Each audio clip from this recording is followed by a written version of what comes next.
माई liberation notes ये JTBC का drama है, नेटफ्लिक्स एक्सक्लूसिव है और इसके 16 एपिसोड है। हिंदी में आएगा तो सिर्फ नेटफ्लिक्स पे आएगा। तो इसकी कहानी से पहले मैं इसके राइटर की तारीफ कर दूं जो है पार्क हे यंग। उन्होंने माई मिस्टर जैसा पहले शो लिखा, अब ये शो लिखा माई लिबरेशन नोट। लगातार 2 हिट शो लिखना और इतनी रियलिस्टिक बातें उस शो में डालना आसान काम नहीं होता जो इन्होंने करके दिखाया है। जैसे कि मैंने पहले बताया कि इन्होंने माई मिस्टर नाम का शो भी लिखा है। तो इस शो की जो है ना थोड़ी बहुत बातें जो है ना कॉमन है दोनों शोज में। जैसे कि इसमें बहुत सारी दारू है।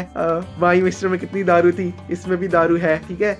उसमें 3 सिबलिंग थे, इसमें भी 3 सिबलिंग है, वो अलग बात है। उसमें तीनों भाई थे माई मिस्टर में, इसमें 2 बहनें और 1 भाई है। उसमें भी कूट की सैडनेस भरी थी जिंदगी को लेकर, इसमें भी सेम है। उसमें भी मेन कैरेक्टर प्यार को ढूंढने की कोशिश कर रहा था, इसमें भी। उनके बहुत अच्छे दोस्त थे माई मिस्टर में, इधर भी ठीक ठाक दोस्त हैं। तो ओवरऑल मैं कहना चाहता हूँ इस बहुत सारी चीजें ऐसी हैं जो माई मिस्टर से मिलती जुलती हैं और बहुत सारी चीजें अलग भी हैं। जो अलग है उसके लिए तो आपको जानना है, अगर शो देखना पड़ेगा। अब स्टोरी पे आते हैं। जैसे कि मैंने पहले बताया 3 सिबलिंग है, 1 बड़ी बहन है, बीच में छोटा भाई है और लास्ट छोटी बहन है। एक सैनपो नाम के विलेज में रहते हैं जो सियोल से बहुत दूर है। तो उन्हें कैब, ट्रेन, बस लेके सियोल जाना पड़ता है क्योंकि वहाँ पे वो काम करते हैं। तीनों की खास कुछ बनती नहीं है। एक सीन होता है जिसमें पूरी फैमिली डिनर कर रही है, जिसमें कोई बातचीत नहीं हो रही, बस चुपचाप बैठ के खाना खा रहे हैं। अगर दारू पी रहे होते हैं तीनों अलग अलग या अपने दोस्तों के साथ, तो इनकी कुछ बात हो रही होती है।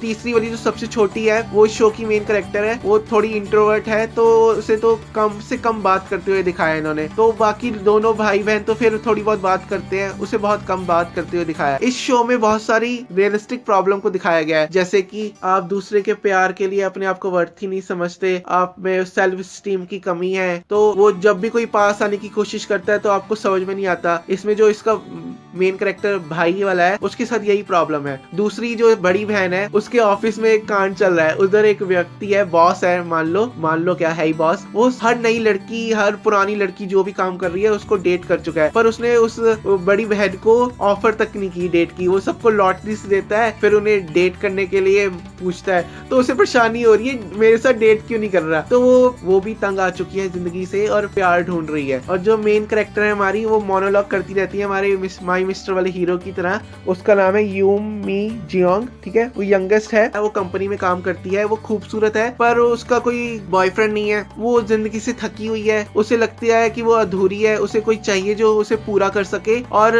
बोर हो चुकी है। वो चाहती है दुनिया खत्म हो जाए, और वो जब खुश देखती है लोगों को तो सोचती है लोग खुश क्यों हैं, जब हर दिन तुम अपनी मौत की तरफ जा रहे हो तो खुश किस बात के हो। यही सब विचार उसके चल रहे होते हैं। और जिस कंपनी में वो काम करती है ना, वहाँ की HR उन्हें फोर्स कर रही होती है कि क्लब ज्वाइन करो, तुम्हारी प्रोडक्टिविटी बढ़ेगी, तुम खुश रहोगे, फलाना ढिमकाना। वो तो 2 और लोग हैं जिन्होंने कोई क्लब ज्वाइन नहीं किया। तो उनमें से एक ना डिवोर्सी पिता है, उसकी एक लड़की है, वो उसका चक्कर चलेगा बड़ी बहन के साथ, ठीक है, मैं इसलिए बता रहा हूँ। और एक और व्यक्ति है, वो तीनों इंट्रोवर्ट टाइप के हैं, उन्हें कोई क्लब ज्वाइन नहीं करना, उनके पास अपनी रिस्पॉन्सिबिलिटीज है और अपना टाइम अपने हिसाब से इस्तेमाल करना चाहते हैं। और जब उन्हें बार बार मजबूर किया जा रहा था कि कोई क्लब ज्वाइन करे, तो उन्होंने अपना क्लब बना लिया, माई लिबरेशन क्लब, जिसमें वो किसी ना किसी चीज से आजाद होने की कोशिश करेंगे। वो कहते हैं कोरिया तो बहुत पहले आजाद हो गया, पर हम नहीं हुए। कुछ ना कुछ चीजें उन्हें ट्रैप फील कराती हैं, जबकि एक्चुअल में वो एग्जिस्ट नहीं करती। वो ना खुश है ना दुखी है, पर उन्हें बहुत अजीब सा लग रहा है। इस चीज से हर कोई रिलेट कर सकता है। अपने आप को किसी को प्यार के लिए लायक ना समझना, अपने आप को लो समझना, या फिर जो हमारा भाई वाला मेन कैरेक्टर है उसे नहीं पता उसे जिंदगी में क्या करना है,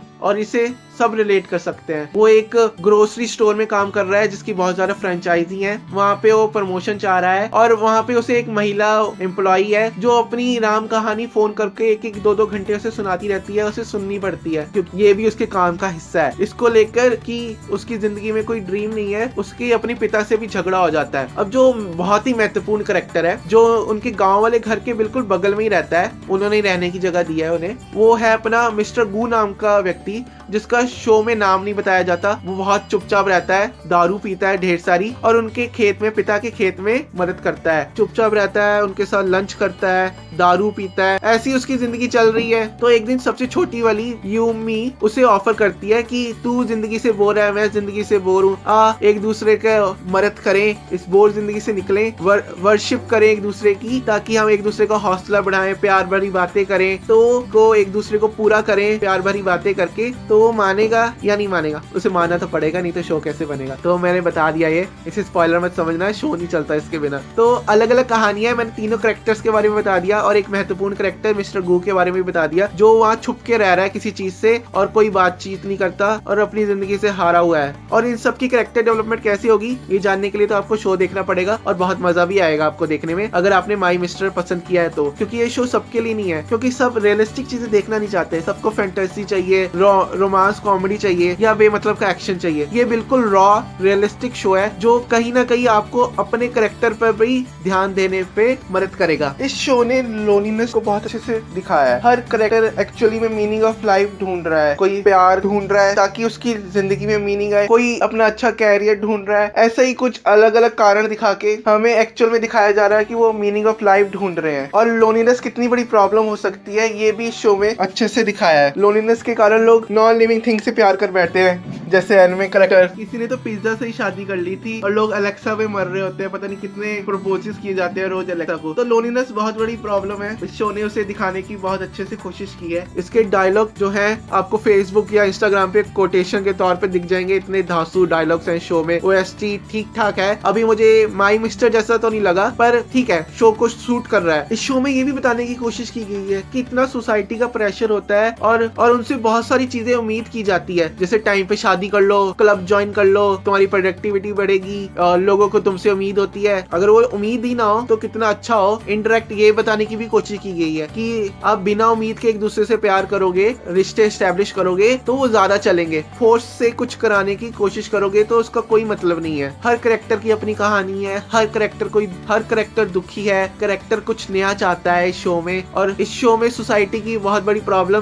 पीठ के पीछे बात करने के भी ध्यान दिया गया है और ये इंट्रोवर्ट को बहुत अच्छे से शो करती है। ये नहीं तो इंट्रोवर्ट को कह दिया जाता है तुम घुलो मिलो बातचीत करो, वजह से बहुत आसान है ना ये सब करना। कुछ लोग इंट्रोवर्ट ही पैदा होते हैं, उसको चेंज नहीं किया जा सकता चाहे जितनी मर्जी पर्सनैलिटी बदल लो। इस शो ने बहुत अच्छे से दिखाया है। सोशल इशू ना के ड्रामा बहुत अच्छे से दिखाते हैं, चाहे मेंटल इलनेस हो या फिर कोई पर्सनैलिटी टाइप हो, उसे बहुत अच्छे तरीके से दिखाते हैं ये लोग। ये बात तो इनकी माननी पड़ेगी, रियलिस्टिक रखने की कोशिश करते हैं। जब ये फैंटेसी और रोमांस से बाहर निकलते हैं ना कोरियन राइटर, तो अलग ही लिखते हैं, इन्हें कोई नहीं हरा सकता इस मामले में। तो ओवरऑल ये बहुत अच्छा शो है, आपको मिस नहीं करना चाहिए अगर आप ऐसे शो देख सकते हो, क्योंकि हर कोई नहीं देख सकता जिसमें लाइफ लेसन कूट कूट के भरे हो। तो मैं 8.9 की रेटिंग दूंगा आउट ऑफ 10। फिर मिलेंगे किसी और रिव्यू में, अलविदा।